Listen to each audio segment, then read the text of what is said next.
good job by the San Francisco 49ers. I guess we could talk about that one for a bit. Takeaway thoughts on that one, Bogart? I know we lost George Kittle, but other than that, what are your thoughts on takeaways? It's like we have to sacrifice someone every week for some reason, and that's been like that all year. It feels like. Hey, next man up, Brock Purdy getting it done regardless of who's out there. So, I mean, I have all the utmost confidence in that 49ers offense to just say, hey, next man up, whoever it is, Jawan Jennings, Brandon Ayuk. It doesn't matter who is not there. Marcus Robinson. Right. As long as Christian McCaffrey is still on this team, they have a good chance. It's also just like I have all these built-in excuses already. Like if we lose this week. Because I am very terrified of the Seahawks, but I'm not terrified of Sam Darnold, right? But see, the excuses are like, you know what I mean? Is this defense going to continue to do what they do? You know what I mean? Like it's every week. And then shout out to Rob Saleh because he's going to get one of them 7 or 8 jobs that's open right now. He's going to get one of them. You know what I mean? Because he's doing a hell of a job. And in Saleh we trust. You know what I'm saying in that aspect because man, we're playing with 4 stringers and special teamers that are being bumped up, and we're letting rookies have growing pains in real time, like up and stout, like he's getting burnt on plays, but then they're not punishing him because he's making plays still too. It's like we're watching it. The youngsters are all the youngsters are making plays like C.J. West as well up front. And like you had old man Eric Kendricks, who was just dedicated to Saquon all game. That was his, like in Best of the Best when they're all find out who they're going to fight. They're dropping little folders on their desk, and then his folder just was Saquon. You know what I mean? Like all day he was glued to Saquon. I love seeing that because now we got a nasty explosive runner with Ken Walker, and then we got a very physical a bruiser that can break big ones too with Sharps. So, you know what I mean? This is going to be really tough. You know what I mean? Then you have Sam Darnold, who, shout out to Chef from the Chicago Clubhouse Network. I like this. They call him Sam Darnold.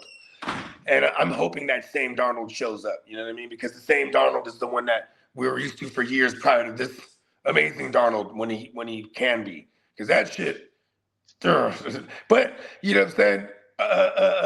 Going on the road, hostile environment. We already won their week 1.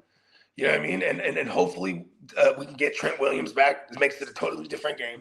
And week 1, we definitely had Ricky, who put up 100+ yards on him. I'm not sure if we're going to have Ricky yet, but you know what I mean? I mean, even if he's just out there to threat of him, you know what I mean? So there's a lot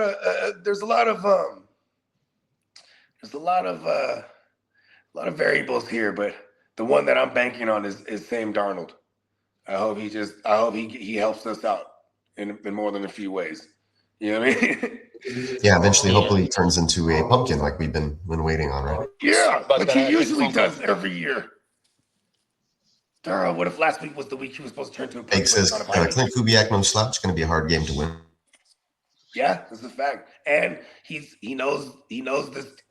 Clint Kubiak knows how to scheme against us. You know what I mean? Obviously, coaching against for the Seahawks this year, but just being with Shanahan for all them years too. Even that alone, to be able to tell what's his name, McDonald and that defensive coordinator, I can't remember his name, for the Seahawks, like, yo, this is the type of shit they like to do, and you know what I mean. It made like we had scored 3 points against them 2 weeks ago, so I'm pretty sure that's on the bulletin board of like, okay, we were able to hold them to, where was it, 13 points? 13, and we only scored 3. We keep everything the same except for that fact that we scored 3. If we could put up 14, and then, you know what I'm saying, we would have won that game. And then, you know, and the Brock didn't even really play a bad game, so to speak. It's just that we didn't have the ball much. They possessed the ball like 3-1. And see, I might just be a homer bias or whatever, but I got faith in my head coach to go look at that game right there and be able to dissect what the fuck went wrong and be able to attack them again, because that's what it was this past Sunday. 100%, bro went in there with a game plan and completely attacked their weakness. 100%. Yeah. The way that they said they set up the shit, the way that they said that they set up the shit with Joanna man to throw the touchdown, it came off another damn near like the same play. A couple of plays before that, it's like, look, bro, this motherfucker was well prepared, had his team well prepared going into a road game that they shouldn't have fucking won, dog. And I got the same belief just based on we didn't play them 2 weeks ago. 100%. Let's fucking go, dog. Let's fucking go. It's the gang. It's the gang. Shout out to the new gang member. Man, I'm pretty sure, and I know for sure, it's just for this time being. But just want to send a birthday shout out to our man, Primetime Papa Guru. Hey, happy birthday, big bro. Happy birthday, Papa Guru.